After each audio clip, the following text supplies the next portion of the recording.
त सगरो अंजोर भइले हो।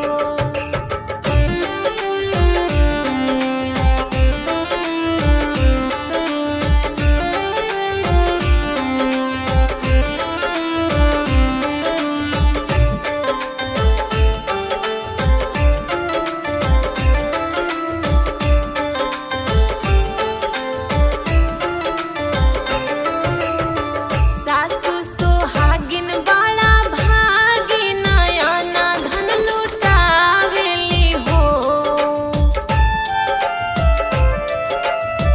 सासु सोहागिन बड़ा भागी नयना धन लुटावेली हो। ए ललना दुआरा पर बाजेला बधैया आंगनवा उठे सोहरा हो। ए ललना दुआरा पर बाजेला बधैया आंगनवा उठे सोहरा हो।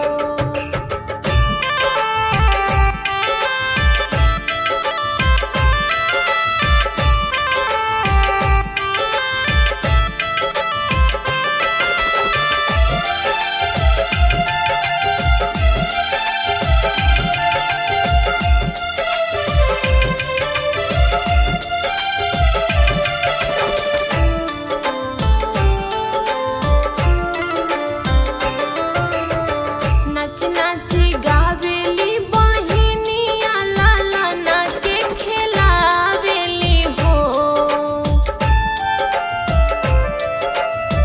नाची नाची गावेली बहिनिया ललना के खेलावेली हो। ललना हंसी हंसी इहू की चलावेली रस बरसावेली हो। ए ललना हंसी हंसी इहू की चला